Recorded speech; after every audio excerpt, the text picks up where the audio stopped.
All right, Kathryn Haigh, President and CEO of the Eiteljorg Museum. And if you look at her chest, you'll see how to say the I. Just give them a little. See, that's so smart. That Eiteljorg. It is a hard one. I know, the Eiteljorg family, and it's still hard to say it right and spell it right. It is. I get Eiteljorg, Eiteljorg. So we just thought we would make it easy. Yeah, and that's because of Harrison Eiteljorg. Absolutely. Right. Did you ever meet him, by the way? I did not. Yeah. No. I don't remember when Harrison died. Do you know? Probably. I want to say 97. 97, yeah. Mm-hmm. And so are you, you're from Ohio originally? I am. I was born and raised in Cincinnati, Ohio. Yes. And I've been in Indiana now for more than 18 years. Yes. And so when you were growing up as a kid, were you interested in the arts? I was. So my mother was very good about bringing us to the museum. Every year we would go down to the Cincinnati Art Museum in Eden Park and we'd have lunch, and her friend Connie was a docent. She'd give us a tour. So I fell in love with that museum when I was maybe 5 years old. Wow. So it was definitely, and it was the first place that I worked. And was that a thing for bonding for your mom and yourself two together? Oh, absolutely. Yeah. So you have those positive memories of going to the museum with your mother.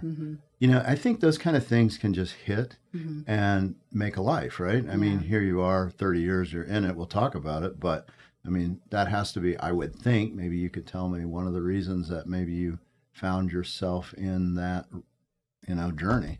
Absolutely. So I remember very vividly, there are a couple pieces in that collection that stuck with me, some really early Byzantine pieces, but then also the fashion collection. So initially I studied fashion design when I was at the University of Cincinnati, and we would go to these fantastic exhibitions, Simply Stunning, and their fashion curator at the time, Otto Thiem, was just incredible. And so I really fell in love with the museum then. And then when I studied art history, I studied fashion. I was not good at it. You think I'm an artist, but I'm not.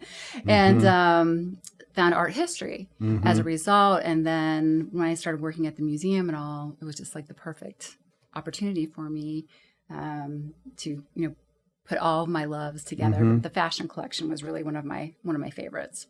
Yeah, I'm sure as a kid you were probably drawing and making art too, right? I mean, I was. I have the sense. I mean, anybody who goes into fashion clearly is going to be doodling and drawing and maybe more. Yeah.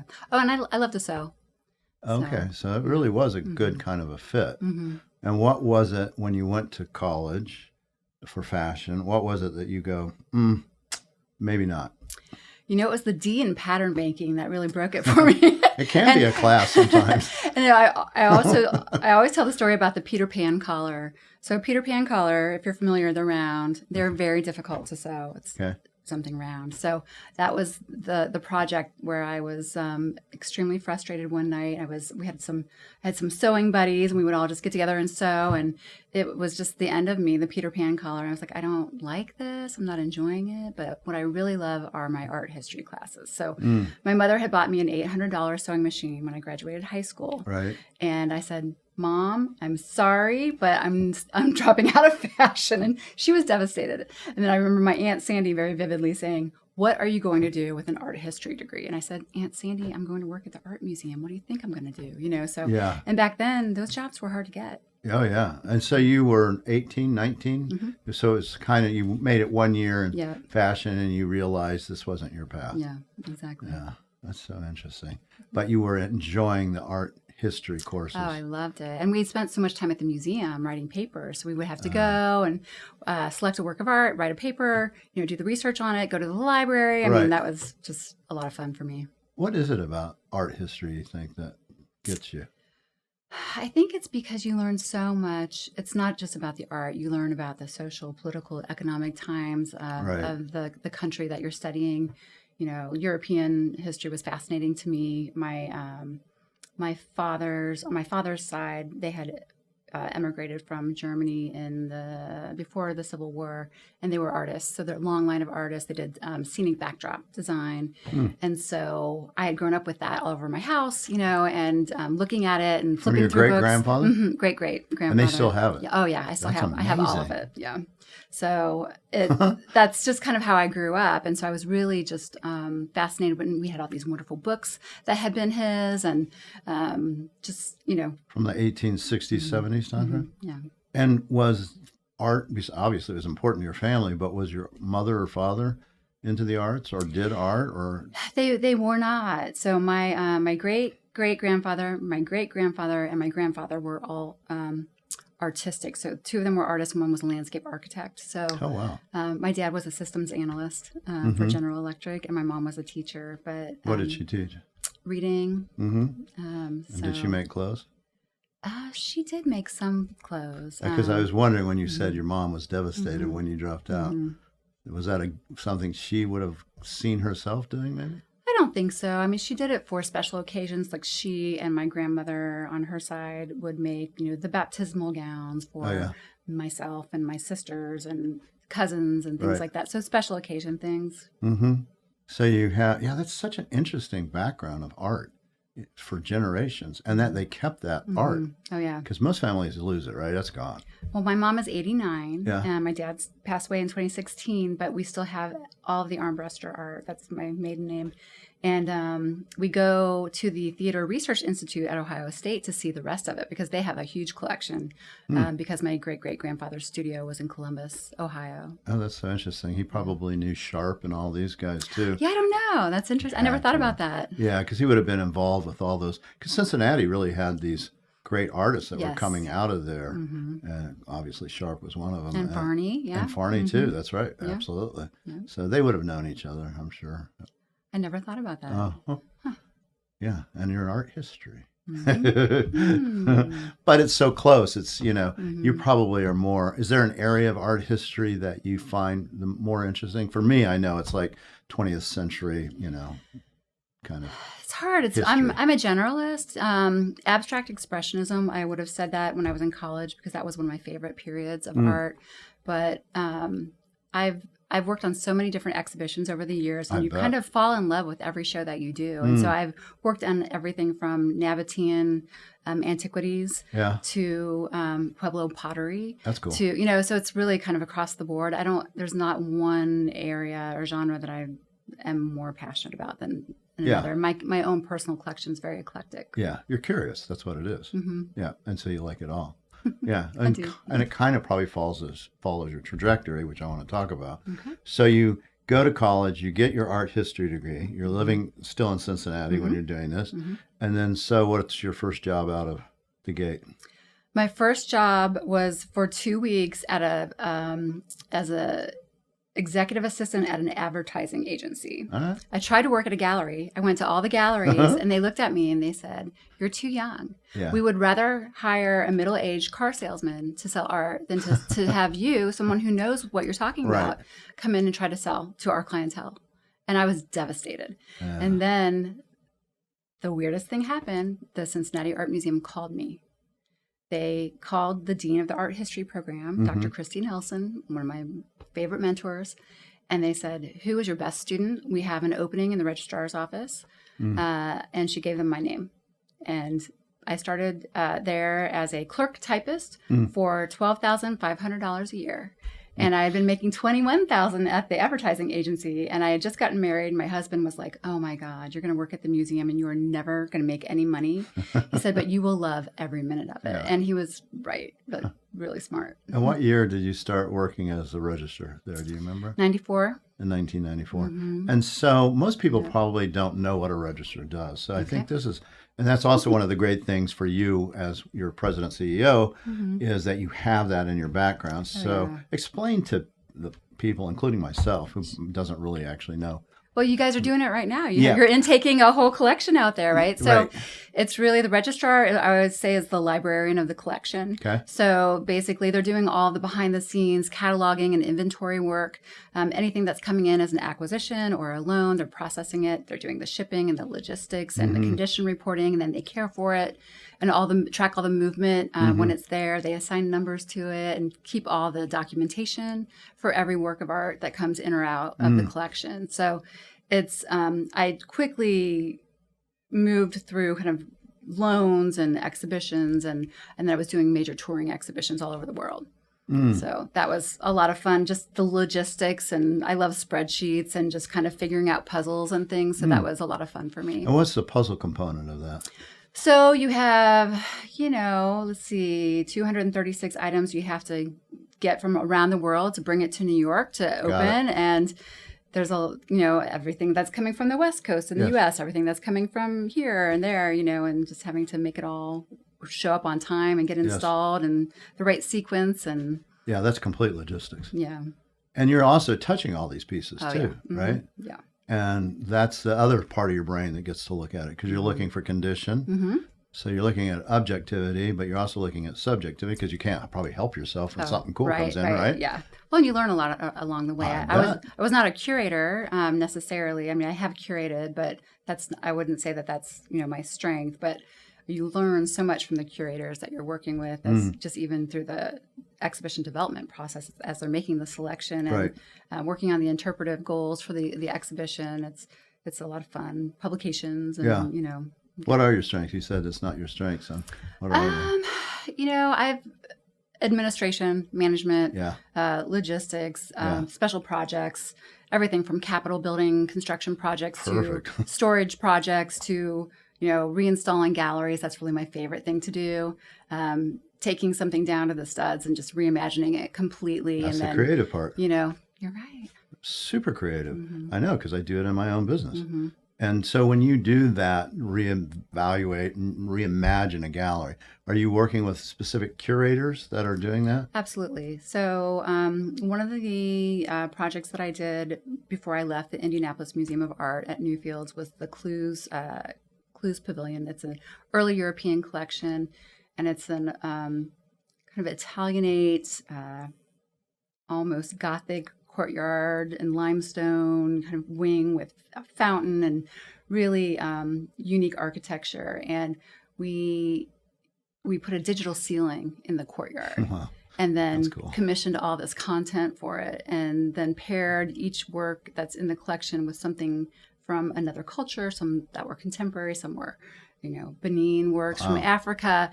And that wasn't my idea, that was the curators, but we worked together to make it all happen. And I raised the money for it, made it happen. We sold the digital ceiling to our funders, and it was a really fun project. Yeah, I mean, that's the thing. It has to be a collaborative thing. They can have the greatest idea in the world, but if you can't pull it off, right? Again, from a logistics, which is your strong suit, I would say that it probably has to be one of your strong suits, then it doesn't happen. Yeah. Ideas without the ability to implement them mean nothing. They're just ideas. Yeah. Somebody's quote that I can't remember, but I say it often. Could be yours if you want.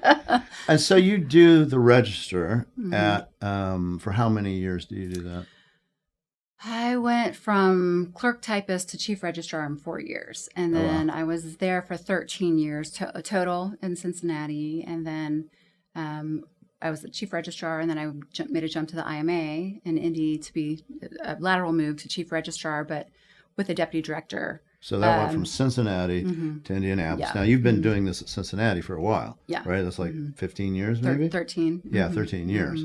So, I mean, that's a big jump to move from your home base, your home, everything, which you love this museum. It was a tough choice. Yeah. We there had been a lot of transition there with new leadership, and I didn't see a path for myself. Okay. At the Indianapolis Museum of Art, at that time, Max Anderson was the director, and he was relatively new, and he had this really incredible vision, and they had a historic home. They were developing an art and nature park. They were acquiring another historic home, mid-century modern, which was kind of right up my alley. And I saw the opportunity, and I saw a path, and really it's 2 hours away. So it wasn't like I was moving too far away from family and friends and things like that. Right. And you're married and kid, a kid? Two kids by that point. time? Yeah. Okay. So you're going to that. Yeah. So that's a big move. Obviously, you had a very supportive husband I did. that said, okay, yeah, we can do this. Because this, you saw, even then you go, this, I want to move up the ladder of how I'm doing things, right? Absolutely. Yeah. I tell the story. My first day on the job at the Cincinnati Art Museum in 1994, we had a staff assembly, and we had a new the first female director there, Barbara Gibbs. She was new as well, and we all went in for our staff meeting, and I saw her up on stage, and I was like, I can do that, and I literally my first day, and I was like, that's gonna be me. And I really thought it would be me there at the Cincinnati Art Museum. I really wanted to be there for my whole career. It's my favorite museum to this day. Yeah, but the path wasn't there. Yeah, it's a circuitous path. So you have to go and do what you do. Yeah. And so you left Cincinnati after 13 years. You go to the Indianapolis Art Museum, which is a great museum, by the way. I love that museum. Yeah. I love the Eiteljorg more, but I do love I think Indianapolis is this terrific city with arts, whether it's a children's museum or, I don't have to tell you there, you live there and you run one of the museums, but so you go there, and what's your job then? It's still going to be... So I was chief registrar, and then I was promoted to deputy director for collections and exhibitions after about 3 years. And what does that person do? So that person has more departments reporting to them, and so it's not just the registration staff, it's also, I can't remember everybody, packing and storage and rights and reproductions and photography, and eventually that grew, and then exhibitions administration, so all of the things that were, I was doing the registrarial side of exhibitions, and now I was managing the exhibition program, so all the contractual negotiations, selling exhibitions, going out and, going to, different places and just trying to get other venues to take the shows that we were organizing. All business, and all basically. That, yeah. That's all business stuff, business skill sets. Yeah. And I'm sure in your mind, I don't know, but you can tell me, when you're doing these, you're thinking, this is what I need to do to be able to actually run a museum. Yes, I think, there were a few years in there where I definitely waffled when I had kids and they were little and you're in it, you just don't really, not really thinking about the future. You're just trying to get through one day at a time. But that was definitely the goal. And I saw a path there. Yeah. For sure. Yeah. And so you did that. And then how long were you in Indianapolis Art Museum? How long? Until 23. Yeah, 2 years ago, right? Yeah. So May, or actually it was April of 2023 when I left. Yeah. And tell us about that, because it's a big jump, right? It was. So while I was at the IMA, I kept on taking more and more responsibility. And so I was promoted a few more times and had taken on conservation and some other areas. Interesting. And then they started expanding my job to more operational things. So our COO had left. And so they said, hey, do you want to do facilities and security? And so I just kept saying yes, because that's how you learn. And then you don't get bored, right? And so I said yes. And then eventually I became the chief operating officer, but I still held a lot of the collections management functions, which was great.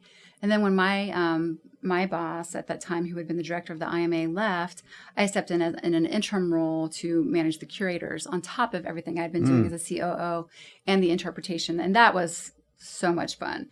And I felt like I was really going back to my roots, right? In terms of really having ownership over the program again, in terms of like what exhibitions we would be doing, what art was going on the walls. Right. And it just really reactivated my passion for the arts, because you can get lost in operations and those details, right? Yeah. Just, the grind, things exploding grind. And staff not showing up and making sure the bathrooms need to get cleaned and, what boiler is going to go out and all pandemic. That. Oh yeah. I ran it through the pandemic. That was challenging, but also. It had to be insanely challenging. It was, we have a really good group of arts leaders in Indy. And at that time, the Indy Arts Council leader, Julie Goodman, we had a monthly call. We were all talking all the time and helping each other. And so I think that network was just really strong and helpful. But we were able to operate through the pandemic. We only closed for 3 months. And then we had a big festival that we did every year, our holiday festival, that we were able to operate at 25% capacity, and Wow. and we did it safely, and it was so we did pretty well. Yeah, you did really well. It was that was a rarity, during that time. It was. I remember. I was trying to navigate the same thing, you know. Mhm. Oh, I'm sure. Yeah. Yeah. Yep. You know, it's like everybody 6 feet and masks mask and yeah. how do you explain the beauty of something when they can't see your lips? Right. Oh, yeah. You know, Yeah. or if you're wearing goggles or Mhm. face masks or Mhm. whatever it Mhm. might be, depending on what you're having to do with. Yes, and I knew when it happened. Being a physician too, I thought, oh, this is not going to be in 6 months. This is going to be like a 2-year project. Yeah. That we're going to be dealing with these masks. Yeah. And boy, you Still learn a lot. see them sometimes, right? Yeah. So don't want to go back there. But at your level, because you were with the Indianapolis Art Museum at that Mhm. time, right? And they had like 250 employees probably or something? 400. 400 Mhm. employees. So that's a big monster Yeah. to try to deal with, you Yeah. know. I can't even imagine it. So, Yeah. We had a great team there. I mean, Yeah. that team, the operations team, was incredible. yeah. A team that you probably helped put together. I did, but I can't take all the credit for No, sure. I know. They Leaders don't need to. yeah, their collection Yeah. staff is fantastic. Their operations team is fantastic. They're all Yeah. people who are there want to be there. Yeah. Right? They believe in the mission. Right. Same with the Eiteljorg. People Yeah. who are there, they love it. Yeah, I can see that. It's a really a good museum. Yeah. And so then all of a sudden the opportunity came in 2023 3. Mm-hmm. to I guess it was 2022 when we started talking about it. Yeah. Yeah. I had we just found a new president for Newfields. And so I had a new boss, and I had basically met her and said, hey, I've been doing this a long time. I'm ready for my next jump. My son is graduating high school this year, and I'm ready. I can go anywhere, and I've been here for a long time, and I'm ready to go do something else. And, after running the museum, it was hard. It would have been hard to go back to just being a COO. Yeah. And so a month later, the search firm called me and, hey, John Van Osdale's retiring. And I was like, oh, I missed that. Like, how did I miss that? John was retiring. I'd known John for years and had admired the Eiteljorg, knew the collection, Right. Knew a lot of the former staff who had been in and out over the years. And I was intrigued, and I hadn't seen their new Native American galleries yet because they had just installed them. And so I slipped in one weekend. My partner and I went over, and he and I just took a look, and I was blown away. And I just was like, this is a place that I could be and be really happy. And the mission is so focused, but that allows you to really do deep dives into topics. And you're, at the IMA and Encyclopedic Museum, there's so much that you can do. It's almost overwhelming, and you don't know what's going to resonate with your audience. But at the Eiteljorg, people know what they're going to see when they get there, and so it's just a matter of like all these stories that haven't been told that could be told, right? And just the opportunity to do that and diversify the collection a little bit and put things in different contexts. I'm a big proponent of juxtapositions and interpretation and context, and not just having a passive, art viewing experience, but putting things together that you wouldn't, things that you wouldn't normally see together and having a conversation about it. So I met the search committee, and that pretty much clinched it for me. Roger was on the search committee, and I knew Roger, so that was nice to have a friendly face going into that process. But it was a Zoom call, the first one, and everyone was just so lovely, and they're just the nicest people you will ever meet. And they are so passionate about this organization. As board members, some people join a board just to check a box, right? It's for the career or, status. At the Eiteljorg, people are there because they love it. And some of them have been around since the beginning, 35 years. They knew Harrison, and they are so passionate. And so getting this right was really important to them. And my predecessor, John, was there for 27 years. So big shoes to fill, as you know. Yeah. And he had built such a strong foundation.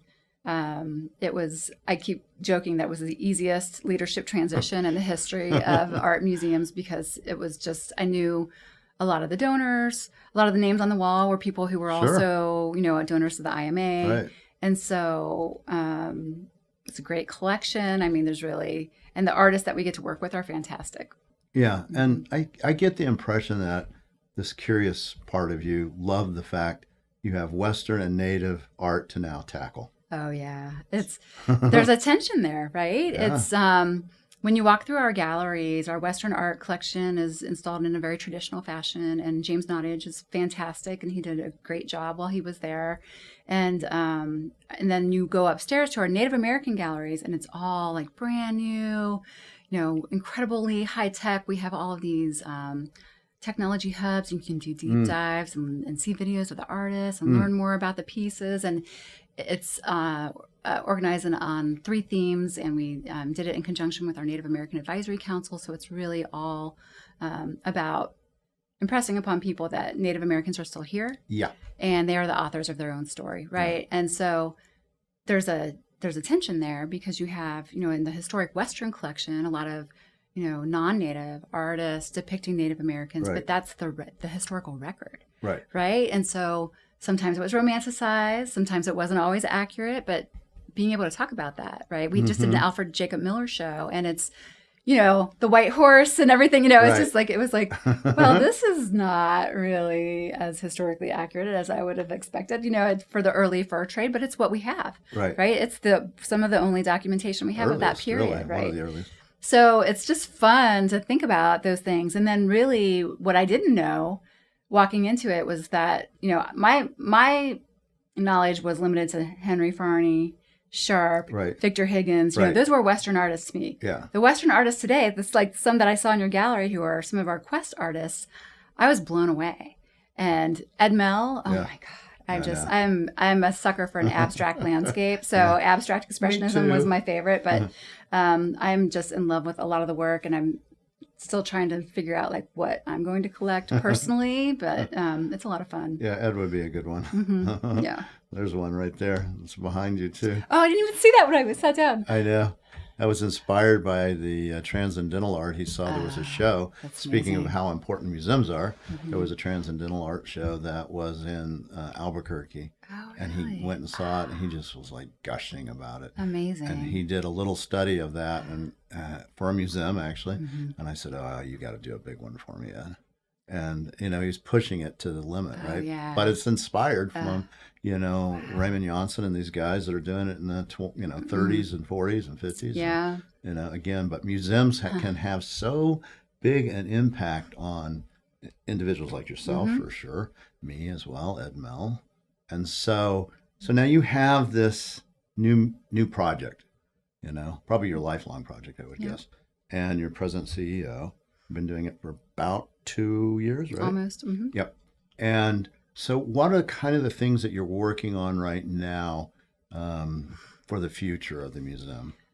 I know that's a big question. So much. I just went through my performance review with the executive committee yesterday, so it's very clear in my mind what I've been doing, my long list. Good, share it. So we, in the last year alone, we've done a new mission, vision, and values and strategic plan for the organization. The strategic plan was already in process when I got there, so I can't take the credit for that, but I've definitely put my stamp on it. And so it's really about building on the foundation that John created, right? He has this incredible collection, these wonderful foundational programs that we do every year, which is not true of all museums, right? A lot of their programs and exhibitions are ephemeral. So they come in once and then they leave in 12 weeks and you never see them again. But we have our annual Indian Market and Festival. We have our Quest for the West auction and sale. We have our Dia de Muertos, which is our highest attended day. And what is it? Dia de Muertos. Okay, the day. It's the day. 5,600 people in one day come to that. Jingle Rails, which is our holiday Western model railroad display. And we're growing that. So we're doing other new programs like Indigenous Peoples Days. We've done that now 2 years in a row. So I'm trying to find where those opportunities are. What we really need to do is, create a more structure within the museum operations, so focusing a lot on policy and procedure and things that weren't there. Things kind of just happen organically there, which I love, but at some point you need to write it down, right? And how does Quest for the West happen? Well, one woman knows that, and she's been there for a really long time, and if Kay retires, we were all in trouble, so she's kind of the queen of Quest. And then looking at, all of the things that we do well, and then looking at how we can broaden our audience and bring in more people. So we need to like double our attendance for Indian Market Festival. We need to double our attendance for Jingle Rail. So building on those and understanding like what can we do. So I put a task force together for Jingle Rails of kind of internal and external people. And so we've been kind of puzzling through that. And, I put an inflatable train on my front yard, and it's not something I would do personally, but it sure does get attention and then brings people in. So things like that, we're really looking at, our marketing strategy. We were very heavy on local TV, so now we're doing more digital marketing strategy. Like social media? Yeah, absolutely. And streaming services and things like that. Right.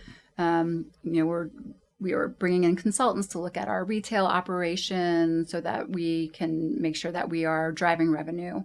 And retail being like your gift shop? Gift shop. Mm-hmm, yeah. So earned revenue is an area of growth for us right now.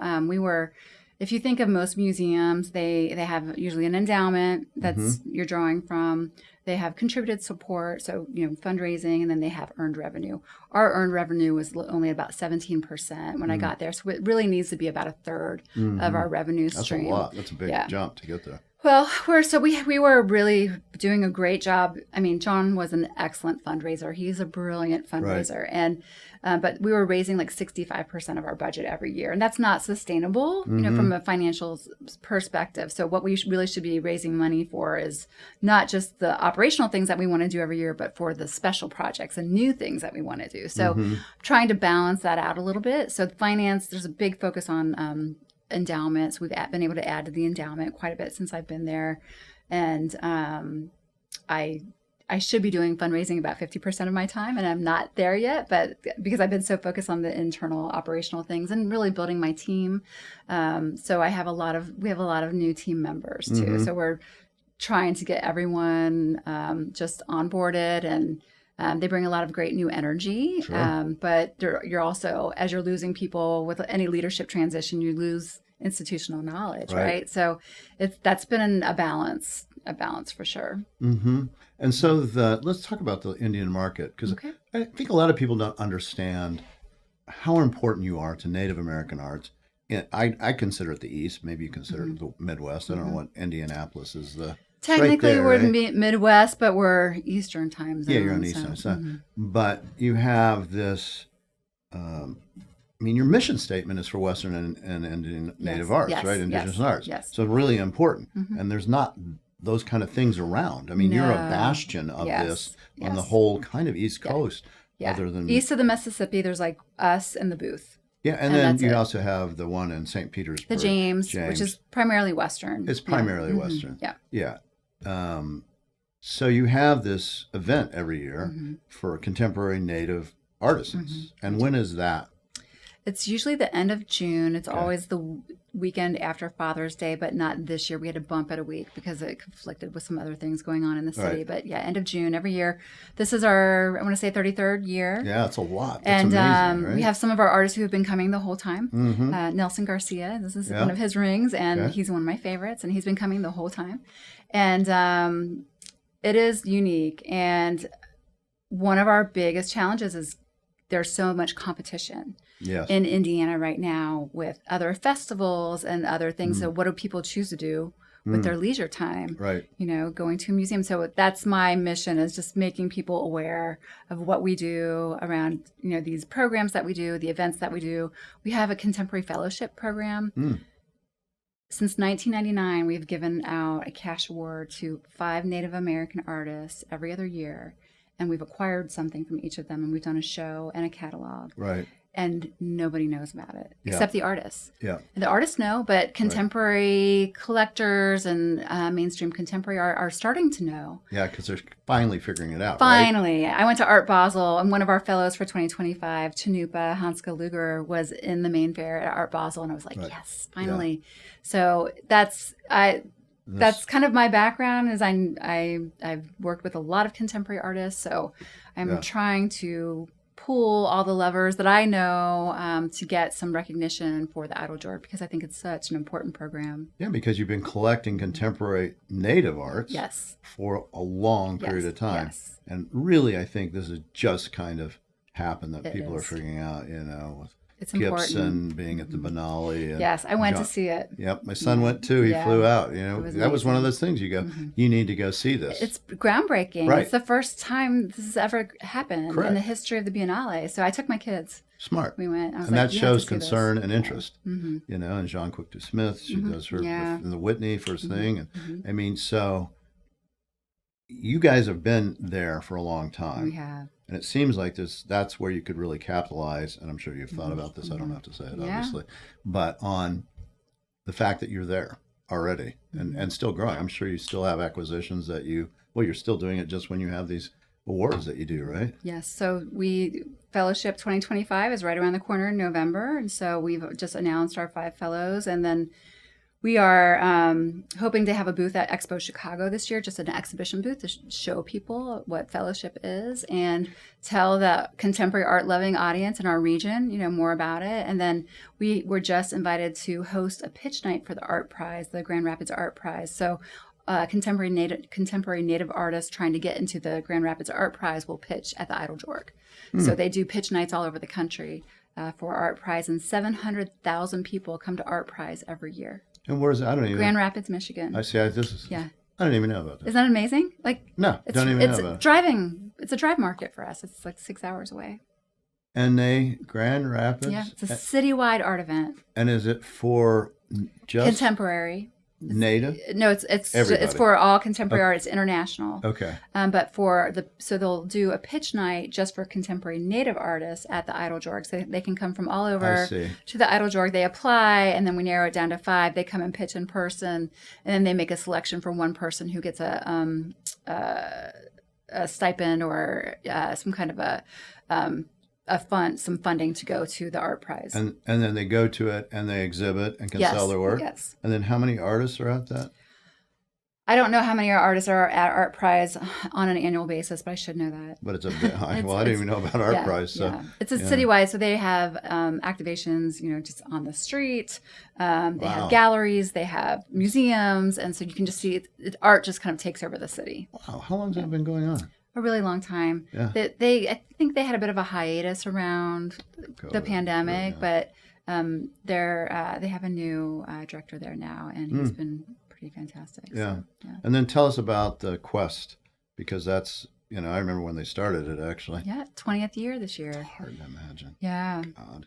Yeah, we have some of our artists, about 6, I think, have been with us the whole time, and that was the show I think that really blew my mind when I saw it the first time, because we have some incredible artists, many that you have here, right? Bill Haskell is one of my favorites, and it's Nesbitt, Howard Post. Oh yeah, some of the people that have been with us for a long time. But I was really impressed because we have, there's such a number of female artists. There are Latina artists. There are Native American artists, right? So there was some diversity already built in. And so when I look at that, and we acquire something out of Quest each year, we acquire something from the Indian market as well for our collection. So that's really how we build our collection. And really wanting to focus on these contemporary artists, whether they're Native American, contemporary, or contemporary Western artists, because that's a niche that we can really own, especially in the Midwest. Yeah, you do own it. Yeah. Besides the booth, they own the South, you own the Midwest / East, Western, great Western art. And people who are listening, I can tell you, I've been to this museum quite a few times, and it's impressive. Yeah. I mean, it's an impressive museum, it's an impressive building, and the collection is impressive. It's a place that people say transports them. When you walk across the threshold, the building is, Ancestral Puebloan design and really unusual for Indiana, right? Or even in the Midwest. And so it's, you see it and you almost don't know what you're looking at, right? Because it's downtown on the edge of White River State Park, across from the, all of the government center and the Capitol building, but it's just, you walk through and you're transported. Yeah. And it's you can't really explain it, but it's this kind of meditative space. It's just beautiful. Yeah, no, it is. And so do you have some headwinds that you have to deal with? What are those coming up? They always are, if you care to discuss. Headwinds. So we have a lot of change happening right now. So we are getting ready to embark on like a facilities master planning process. And so trying to think about, what should change, right? And those are a lot of difficult conversations. Some people come and they don't want anything to change, right? Because they love it just the way that it is. So, what, maybe we move galleries around, maybe we do this, maybe we move the boardroom and open up a space that was previously a boardroom into a gallery. And there's a lot of things like that. Maybe I make a pollinator meadow on the front yard, so that's cool. Do that. Well, you have to, but then I have to say, hey, Roger, what would your dad think about this? And our original architect, Jonathan Hess, is still very involved too. Oh, that's nice. So, that's really which is nice. Wonderful. And so I'm taking the Lily Theater right now, and we are transforming it into a community gallery so that we can highlight local artists. So trying to bring in new audiences and new segments of our population to just feel comfortable at the Eiteljorg and to promote artists, right? And hopefully one day they're making Western art and they see themselves on the wall, in the permanent collection someday, and inspiring young artists in the Indianapolis and Indiana region. Yeah, I mean, we have a lot of transition on our board. We have a lot of transition on our staff. And for me, that's exciting because we have a lot of new energy. And, there were some people on our board that are almost impossible to replace, that have passed. We have an aging population in terms of our collectors who are like the diehard, Western art collectors. So I keep saying, where's that next generation? How do we find those next generation of Western art collectors, of Native American art collectors? And how do you find them? It's hard, right? We, so a lot of the families that have been involved with us for a long time, they have children and grandchildren who are, some of them are also passionate about this art. Some of them are not, right? And they come to Quest, and some of our events with them. So I'm trying to really engage them at that level and really understand. And they're interested in different artists, right? New artists. So like Eric Bowman and Sean Chavez. And so they're Stephanie Ravanaugh. So they're selling really well to that next generation audience, which is really interesting to me to watch that whole thing happen. But it's hard. We really need to be looking more nationally. And, as what we've learned about the Eiteljorg, we're doing some data collection for the first time and evaluations. And so we've learned that 46% of our attendees during like May through September of last year were from out of town. So how do you reach these tourists that are coming in for conventions or the Olympic swim trials or the All-Star game or, what have you, and lure them in to the Eiteljorg, get them excited, and and then keep them engaged. Yeah, social media. Yeah, well, that's definitely one way. And if they're driving in, we're definitely, advertising differently. Billboards on 65 and I-70, and all these drive markets. Really focusing on who's coming from Chicago, Louisville, Columbus, Cincinnati, Grand Rapids now. Yeah. So trying to think a little more regionally as well, and focusing there. But there's a lot of challenges. It's such a niche museum, and so people really don't understand how incredible it is and what a unique gem it is. We always call it the hidden gem, and I don't want it to be hidden anymore. That's my challenge, is how do we tell more people about these programs and bring people in, butts in seats, as they say, people through the door. But it's just, people in Indianapolis, they come maybe for the 4th grade class trip, right? And do they come back? I don't know. I don't know. We have to get them back. That's one you have to find out, or have programs that bring more kids in and indoctrinate them early. We're definitely focusing on K through 12 education. We're doing our first summer camp this year, so that's so important. Yeah. That's when you ignite these younger kids. Yeah, just like you were ignited at 5 years old in the Cincinnati Art Museum, right? Yep. But you want them to see Western and Native arts and go, oh, this is different. I didn't know more. About that. Yeah. And I think people may not realize, but this is a big museum. This is not some small, this is a major museum with 55 employees and huge building with, on a big setting. We're not talking about a small, niche museum. It may be subject may be niche, but the museum is not. 100,000 square feet Yeah, there you and go. 7 acres. Yeah. So yeah, it's Yeah, not I mean, it's insignificant. impressive. Yeah. By any standard. You know, I'll say it right now. If it's not on, if people haven't put it on their bucket list and they like Native or Western art, you better put it on your bucket list. Yeah. You know, and there's other great things to see. The Children's Museum's amazing, and Museum of, you know, the Indianapolis Art Museum, obviously, you know, is great. So, how do people find the museum? We'll give you as far as internet, you know, as far as web, social media. So our social media presence is not that strong yet, but we are starting to do more toolkits with the artists that we work with. So we'll have 140 artists come in, 148, I think, right now for Indian Market. Yes. Making sure that they have all the hashtags and the website and all of that information to put out on their social media. So leveraging that.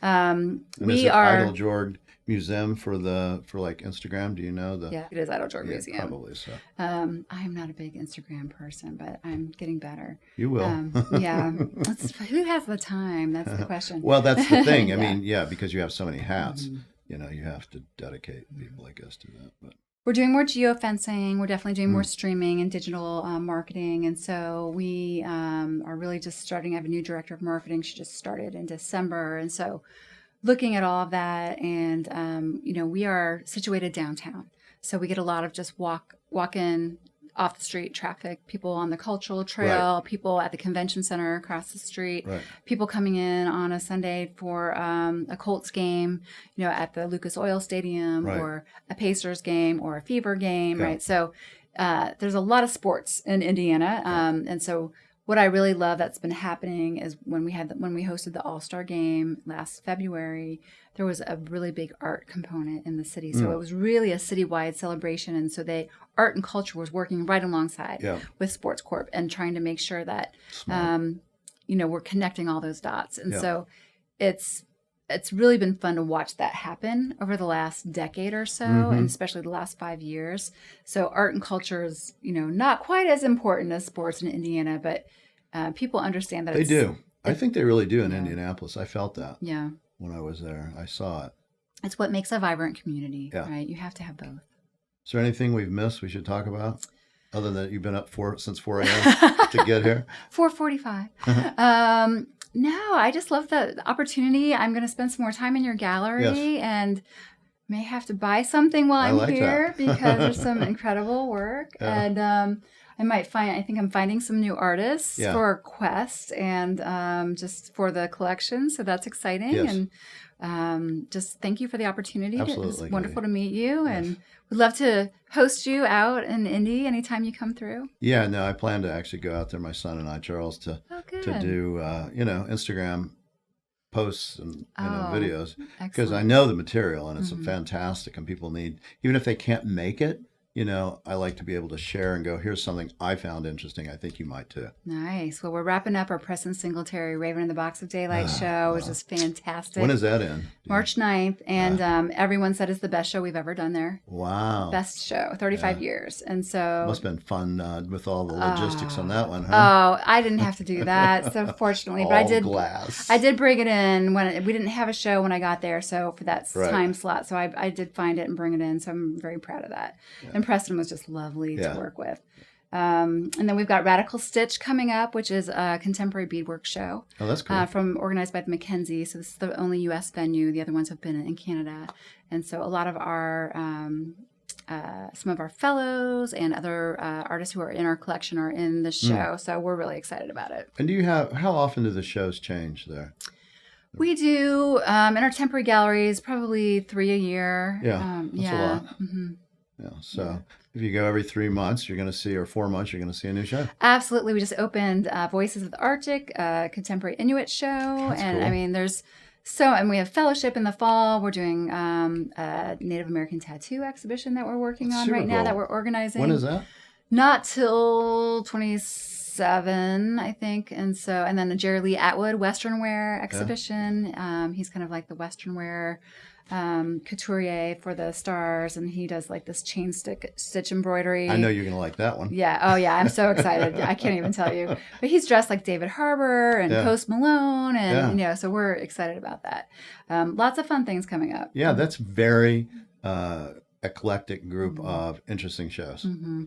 Well, and that's what we're trying to do is just carve something out for ourselves. Yes. I keep saying if I have to do Ansel Adams one more time, then I've missed the mark, right? Then I've failed because there's more to Western art than Ansel Adams, and we've done it twice. And I love Ansel Adams, but I can't do it again. Yeah, I get it. Well, you want to bring in new eyes, new visions, and Ansel's fantastic. In my museum, I have Maynard Dixon. I have Ansel Adams photographs that he did because it is part of that story. But you're right. There's another story that's always there. Yeah, so many new stories. It's I mean, just Inuit every day. art with a Western wear coming up with a singletary. That's a diverse group of shows. Yeah. Which is good. I wish I was closer to Indianapolis. Yeah, I wish. you have to come. And you should be too. Go see this museum for sure. All right, Katie. Great. Thank you so you. much for taking the time. I know you're busy, and I wanted to get your voice out here. I'm glad. I got to hear and meet you and see what you're doing. I can tell that you're committed and you have a voice, and that voice will be heard, I'm sure. Thank you. All right. Very good. It was a pleasure to meet you. Thank you. Well, let's go look at art.